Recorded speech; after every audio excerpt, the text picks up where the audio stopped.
you join me in prayer, please? Heavenly Father, we come to you with, Lord, just such a heart of gratitude, Lord. I thank you for this assemblance, Father. I pray your blessing upon each and every council person, Father, in the leadership. Father, we ask now that you would let each of us truly just want deep within our hearts to want the things that you want for us, Father. Knowing that, Lord, if we will simply just trust you, Lord, and let you lead us, Father, and we will get everything we ever truly have need of. Father, right now, with a wisdom and a spirit of desire, let us seek to serve you. Lord, let us honor you with the way that we act within the services of each of our lives. And Father, I just want to thank you for the people that are serving, Father, and the community that you've given us, Father, to be a part of. Lord, we ask your rich blessings to rest upon each of us. And Father, we just thank you in your precious and holy and powerful name of your Son, Jesus Christ. Amen. Amen. Thank you. All right, at this time, let's stand for the Pledge of Allegiance. I pledge allegiance to the flag of the United States of America and to the republic for which it stands, one nation, under God, indivisible, with liberty and justice for all. Thank you. Right, Mr. Hendrickson, if you will you please call the roll? Yes. Jessica Higgins. Here. Donnie Crook. Here. Beth Chandler. Here. Sean Jacobs. Here. Danny Washer. Here. All right, we have a quorum. This time we need to approve the January 2nd minutes. Do I have a motion to approve those minutes? So moved. Motion's been made by Ms. Higgins. Do I have a second? I'll second. Go ahead. Second by Mr. Washer. All in favor say aye. Aye. Any opposed? It's passed. All right, at this time I'd like to give anyone in the audience a chance to address the council at this time. Anyone like to address the council? All right, seeing none, we will move on to our agenda. First item tonight that I want to bring before you is the new sewer plant hire. His name is Mr. Travis Holland. I think Kevin and Hunter interviewed him a couple of weeks ago. I actually met him last week. Seems like a good fit for a sewer plant. And he has to work a year before he's eligible to take the sewer license test. So do I have a motion to approve Mr. Holland? So moved. Right, motion by Mr. Washer. Do I have a second? Second. Second by Ms. Higgins. All in favor say aye. Aye. Any opposed? All right, thank you. All right, the next item tonight is the reappointments to the Smithville Industrial Board. Ms. Renee Steff and Mr. Burt Driver. I'm recommending that we reappoint those two individuals to a 2-year term on the Industrial Board. So do I have a motion to approve the reappointments? I'll make a motion we do. Motion by Mr. Crook. Do I have a second? Second. Second by Mr. Jacobs. All in favor say aye. Aye. Any opposed? Okay, reappointments. Motion passes. Okay, the next thing on the agenda tonight is the first reading of ordinance number 508, rezoning a property on State Route 56 and Jennings Lane.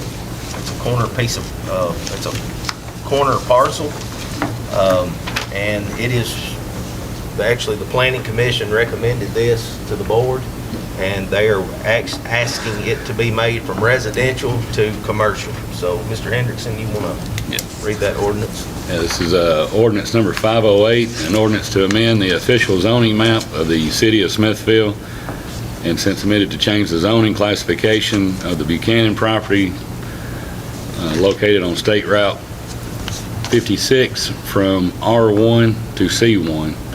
Whereas the Smithville Planning Commission recommended at the January 9th, 2023 meeting to rezone the Buchanan property located at State Route 56, further described as DeKalb County Tax Map 73L, Group A, Parcel 7, from R2 to C1. And this is the parcel right behind the Church of Nazarene off Jennings Lane. forgot the name. Any discussion on that? Now, we will have a public hearing on this before the second reading in March. Any questions or comments? Do I have a motion to approve ordinance number 508? I make a motion. Motion's been made by Mr. Washer. Do I have a second? Second it. Second by Ms. Higgins. Mr. Henderson, please call the roll. Jessica Higgins. Yes. Donnie Crook. Here. Yes. Beth Chandler. Yes. Sean Jacobs. Yes. Danny Washer. Yes. All right, ordinance number 508 passes on the first reading, and we will have that second reading again in March. Okay, the next on the agenda is, we had a workshop, and I actually give you a paper requesting Mr. Lewis Bryant's, our building inspector, which is here tonight. If you have any questions for, recommending going up on our building permits and mechanical fees. Let's see, get this in front of me, and the plumbing permits. So, I think so as it stands right now, the city charges $80 a square foot, and he has recommended to go to $120 a square foot, and recommended on the mechanical permits to go from $30 to $50 on a base permit, and $5 for the first 1,000 and $5 for each additional 1,000. The plumbing permit is recommended going from $20 to $40 for the base fee, and $5 per fixture. And he's also asked that, the way he gets paid here is he gets paid on the permit sold. And there's times I know that contractors call him and want to meet with him and discuss whatever, plans, projects. And if he makes that trip, he don't get paid. So he's asking for $100 consultation fee. Now, he's not talking about phone calls. That's not what this is about. But, if he actually has to come and meet with a client, and of course, they would have to come in here and pay that fee, and then he would get that fee.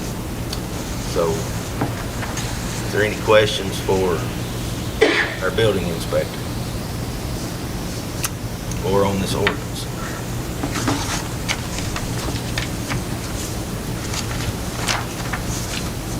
Do I have a motion to approve ordinance number 509? So moved. Motion's been made by Ms. Higgins. Do I have a second? I'll second. Second by Mr. Washer. Mr. Henderson, please call the roll. Danny Washer. Yes. Sean Jacobs. Yes. Beth Chandler. Yes. Donnie Crook. Yes. Jessica Higgins. Yes. All right, ordinance 509 passes on the first reading. So, Lewis, we'll see you.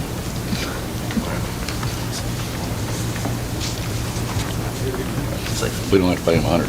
No. Okay. Okay, the next item on the agenda tonight, I'm going to ask Mr.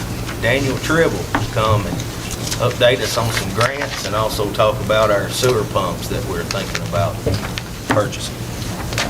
Mr. Mayor, again, my name is Daniel Tribble. I think I recognize most of your faces. I'm the manager of field services with J.R. Wofford and Company out of Nashville. I've got 4 things I would like to talk to you about this evening. The first is, I'm just going to talk about the wastewater pumps first. Okay. Mayor, if that's fine with you. The first is, we made just a site visit to your wastewater plant later in 2022, when noted some equipment that needed to be replaced. As we're all aware, the operation and maintenance of a wastewater plant requires routine equipment to be exchanged and replaced out as its useful life ends. It is a wastewater sewer plant. After all, there were 4 proposals that were received by vendors on December 16th, and the lowest responsive and competent bidder that can provide all the information, all the equipment is Southern Sales Company. The items that are going to be replaced includes recirculation pumps in your sequencing batch reactors and effluent reuse pumps for the plant. The total amount of the purchase order is $148,000, and it's our recommendation that this be passed and approved. You care to explain kind of? What those are? Yeah, kind of, Sure. just, I'll keep it as non-technical yeah, as I was possible. gonna say. What a recirculation pump does in your wastewater SBR, which you got 2 basins in your sequencing batch reactors, okay? This recirculation pump mixes what we call mixed liquor, which is the water inside your SBR with oxygen. And the combination of that pump and the air from a blower is shot out through jet nozzles underneath on the bottom slab of your batch reactor. And that's what accommodates both the mixing and the bacteriological changes inside the actual reactor. Those recirculation pumps are not currently in operation. What that results in is it results in a high amount of mixed liquor that's being suspended and not mixed appropriately. The second, the reuse water pumps, you have equipment that requires basically what you would call flushing water or potable water. And instead of having a large amount of water that you just turn on from your city tap that could be saved, you have these things called reuse pumps that you use plant water that's been treated and sent through the entire plant. And instead of sending it out to your outfall, you actually pump it through a pressured system at your wastewater plant, and you use that water to treat.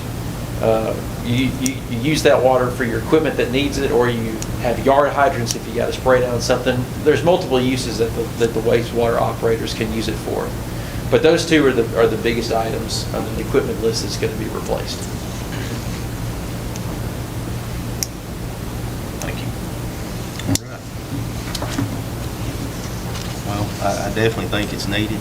I know when I called Greg down to do an inspection of the sewer plant, this was definitely at the top of the list on getting replaced. So do I have a motion to approve to buy the pumps for $148,000 from Southern Sales Company? Make a motion. Motion by Ms. Chandler. Do I have a second? Second. Second by Ms. Higgins. Mr. Hendrickson, this is money, so let's call roll. Jessica Higgins, Yes. Donnie Crook, Yes. Beth Chandler, Yes. Sean Jacobs, Yes. Danny Washer. Yes. All right, thank you. All right. The next thing I'd like to update everyone on is the gravity sewer repair job that's being constructed by John Hall Construction. The notice to proceed was issued for today. We had the pre-construction meeting here on October 14th, where we signed officially the contract and dated it. Since then, the contractor procured all their materials, which would be their sewer lines and manholes, and they are starting on Carter Street probably tomorrow. They did some other work for the city and town, not related to this project today, and they have an estimated completion time of May to June, depending upon weather and things of that nature. The next thing would be the CDBG, which is a Community Development Block Grant, and the ARP, which is the American Rescue Plan Sewer Rehab Project. The city was awarded a $300,000 CDBG grant in November. We had the project kickoff meeting with the state ECD representative on January 25th, and that is married to the American Rescue Plan grant project or grant funds, which total just over $1.5 million. So the intent of both of these projects is to use both of those funds, which is over $1.8 million, to design a sewer system rehabilitation project that will meet the needs and the requirements of both of these grants. There will be more information about that, and I'm sure I'll be seeing y'all in future meetings. But where all that stands is for the CDBG, it's being administered by Upper Cumberland Development District out of Cookeville. Same thing with the ARP, so the same people are using, are going back and forth, administering the project.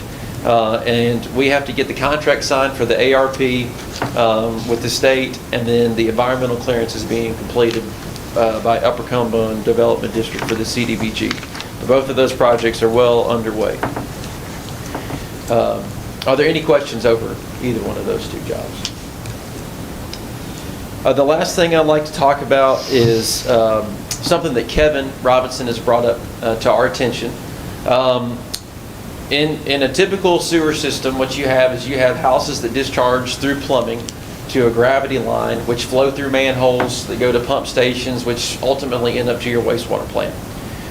Alternatively, what you could have is you could have lines where a home discharges into a tank, and that tank has a grinder pump which pumps into a low pressure sewer line, which then either discharges to a gravity sewer line or another pumping station, or however the system is laid out.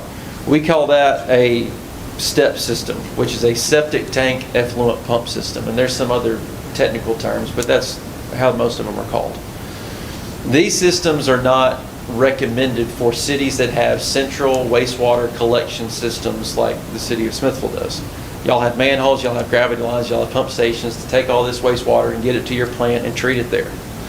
The state of Tennessee passed regulations in May of 2022 that changed how cities and municipalities have to view the ownership and control of these step systems.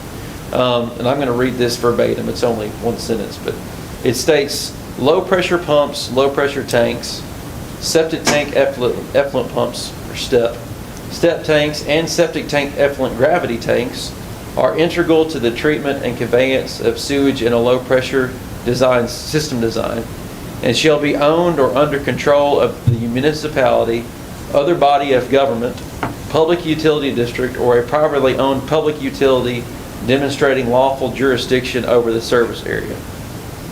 What that basically means is that the city would be ultimately responsible for the maintenance and the maintenance of these low pressure gravity sewer lines and pumps. Instead of having pumps that Kevin and his crews have to replace just at the pump stations that everyone pumps to, effectively the city would be responsible for maintaining the pumps at every resident that had this type of system. Now, it's my understanding that some of these are already in the city of Smithville's gravity or sewer system. Coconut Ridge is where they already are. And Kevin can tell you that they're not desirable long-term for him or his crews or for the city of Smithville. I'm not here to tell you that you have to do this, but it's our recommendation that you don't allow these in the future. That could be an ordinance that you pass at your discretion.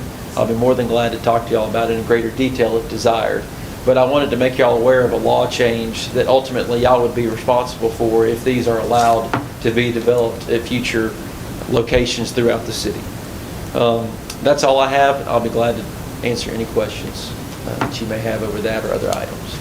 To be clear, the step system and the city being responsible is not ones that are already alive and working, and future ones from the time that law was enacted moving forward. Correct, right? correct. Okay. There may be existing grandfathered in legal requirements of things like that, but ultimately the city for all future ones would be responsible for them, regardless of what a developer will stand up here and tell you this is what the law says. Okay. Any more questions? Appreciate it. Thank y'all very much. Thank you, Mr. Tribble.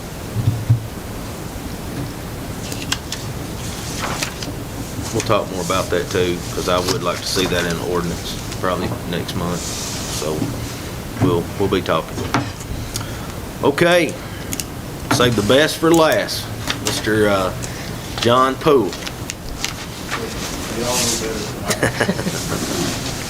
Good evening. My name is John Poole. I am an accountant retired to perform the state-required annual audit, which Hunter was nice enough to pass out. If you don't mind, I won't talk a lot about numbers. This audit is from June, but let me have you turn to page 18, page 19, if you don't mind. While you're turning there, I want to just kind of communicate to everyone. When we say annual audit that's required by the state, what we're talking about, in doing this audit, we're really trying to do three things. One, make sure that the city provides to the state the financial information that they require in their oversight capacity. Truth of the matter is, Janice and the ladies in the office do a good job of that, so we as auditors don't really have to spend any time in doing that. And I do believe that we have submitted the information that they would require once again in their duties. And so the two other things that we do, one, make sure the monies that the city should be receiving, the annual property taxes, monthly amounts of sales tax from the county and from the state, the miscellaneous fees that we get from the pool and police fine, whatever it might be, just looking to make sure that we're getting the amounts that are due us. When you serve as many utility customers as you do and have as many property tax, you're going to have some folks that don't pay. We as auditors, what we do in that, we're looking to make sure that the city on the utility side is doing the cutoffs as required by our procedures. And then on the property tax side, just making sure that we're reporting those over to the counties and that those are kept up with. And certainly in what we did as the audit, we didn't see anything that gave us any concern. When monies are coming in this door, we feel like the employees are following the procedures that this board has set in place. And we certainly do feel as auditors that you are getting the monies that you should be getting. And then the last thing we do, which is probably most important for members of this board and certainly for the citizens, is we spend the majority of our time looking at monies that's spent, monies that this board has authorized the department heads to spend. I say this every time I'm here, but the primary thing that we do when we look at that is looking to make sure that money's being spent on city business. So again, very glad to report that we didn't find anything that we felt like wasn't appropriate or anything that we even thought was in the gray area. And we try to look at the areas that could be most misused. And once again, very glad to say that we didn't run across anything that gave us any concern.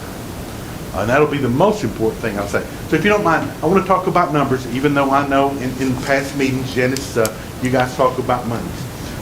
On page 19, this is the page the state looks at first. This board is very aware the state requires us to kind of separate our monies. Utility-based monies and non-utility-based monies. Here on page 19, a couple of columns, water and sewer fund, which is here in City Hall. The electric system, which state requires to include in your audit, but we don't audit, but you can see their numbers there. But just this board is aware, state requires that you have to make at least $1 profit every other year. And there in the water sewer fund, if you'll go down about 3/4 of the way down the page, there's a line that says net change in net position, positive $157,000. So you certainly met that threshold. I always like to convert it into percentages. So basically, out of every dollar that we're receiving, we're basically able to, if you will, save 7 cents of that money. That kind of money's going in the bank, and those are the monies that eventually you guys will use, as you were talking about potential projects that the engineer was talking about. So certainly from a financial standpoint, your utility system is in good shape.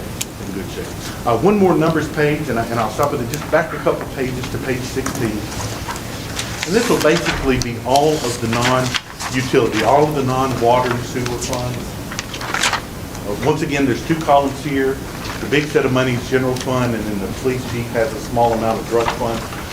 I just want to go through the general fund because the numbers are really strong. If you go, once again, 3/4 of the way down the page, there's a line that says net change in fund balance. And it's only a positive by $9,000. And someone may say, well, Mr. Auditor, that doesn't seem to be all that great. But in the middle of the page, there are expenses. And in the middle of those pages, there's a department for a little breakdown of capital outlay. Those are non-recurring costs. Included in that is $877,000 for the police department. We did borrow the money for the police department the previous year, but even us spending almost $900,000 for that police department in this fiscal year, the city still showed a surplus of $900,000. The city of Smithville has a very strong economy right now. If you flip back just a couple pages, I'm not asking that you do that, but you would see that the general fund has almost $6 million in cash to use for future projects and those kind of things. And so from a financial standpoint, it'd be hard to argue that the city of Smithville is not doing very well. My name and phone number is on page 1 of this report. If ever there's a citizen or a member of this board that would like to ask me a financial question about the audit or just in general, I hope they'll feel free to call me at any time. Hunter has my email if you prefer to do it that way. Mayor, I don't know if it's appropriate, If there are any questions, I know they're just getting this report tonight, but if there are any questions, I would be glad to try and answer them.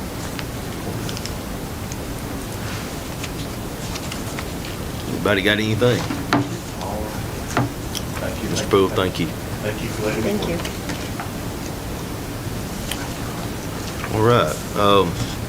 That's all on the agenda. I do want to say that Charlie informed me today that we received a little over $12,000 grant to use for some fire equipment, so I thought that was good. I think that come from the State Fire Marshal's office, so we'll take it. We'll take it. That's all I have. Does anybody else have anything? Dwayne, Mr. Trammell, y'all get that story, y'all get you a good story wrote right there. So, all right, does anybody have anything? We have a motion to adjourn. So moved. Oh, motion's been made by Mr. Jacobs to have a second. Second. Second by Ms. Higgins. All in favor, say aye. Aye. Any opposed?